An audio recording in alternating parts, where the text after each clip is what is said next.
About another area of your advocacy. In a legal challenge to Arizona House Bill 2023, which prohibited ballot harvesting, you argued the bill not only had the incidental effect of lowering minority turnout, but that it was actually, quote, designed to suppress voting in minority communities. As you know, the Supreme Court 6-3 rejected that argument. Do you still believe that prohibitions on ballot harvesting are designed to suppress minority votes? Thank you, Senator.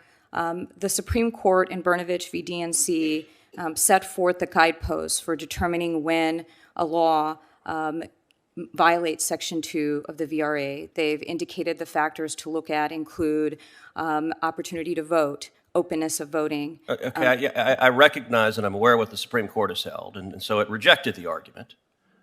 I'm asking you, do you believe, you wrote as an advocate, that prohibitions on ballot harvesting are designed to suppress minority votes? Do you believe that as a factual statement?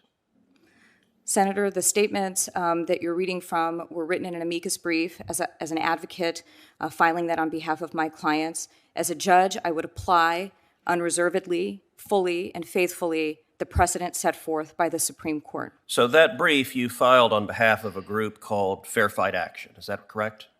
Senator, I had two clients in that for that amicus brief. It was Fair Fight Action and the Arizona Voter Empowerment Task Force. So has Fair Fight Action ever disputed the integrity of an election? Senator, I'm not aware. I haven't studied that. I don't know. You don't know? I don't know. But who started Fair Fight Action? My general understanding is that Fair Fight Action is an organization that was started by Stacey Abrams. And Fair Fight Action disputed and litigated against the integrity of the election in Georgia in 2018. You're right, it was started by Stacey Abrams. And in fact, Fair Fight Action argued in court that the voting machines in Georgia actually switched votes from her to Brian Kemp. Is that correct? Senator, my involvement with Fair Fight Action extends to filing that amicus brief in the Brnovich v. DNC case about the Arizona election laws. I was not involved with and I'm not familiar with Stacey Abrams' gubernatorial campaign from 2018. I believe Fair Fight Action was actually created after that election, but again, but it was created to challenge that election. It was part of Stacey Abrams' ongoing efforts to maintain that she was in fact the governor of Georgia, notwithstanding the voters of Georgia disagreeing and voting for another candidate. Let me ask you, the last major bipartisan examination of voter fraud was chaired by Democratic President Jimmy Carter and Republican Secretary of State James Baker. The Carter-Baker Commission concluded that prohibitions on ballot harvesting protect election integrity because ballot harvesting invites voter fraud.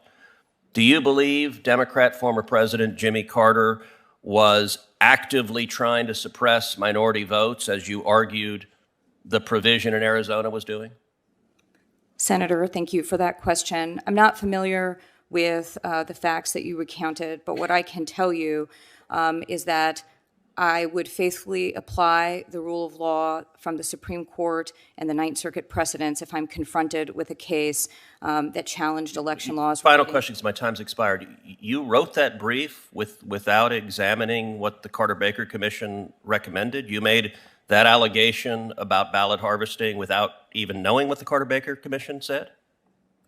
Senator, again, as I sit here today, I'm not familiar with those facts, but like I said, I am committed to the rule of law and to implementing the Supreme Court's precedent with respect to how to evaluate state laws that are relating to ballot collection or any other laws that are challenged under Section 2 of the VRA. Thank you. Senator Tillis. Thank you, Mr. Chair. Congratulations to both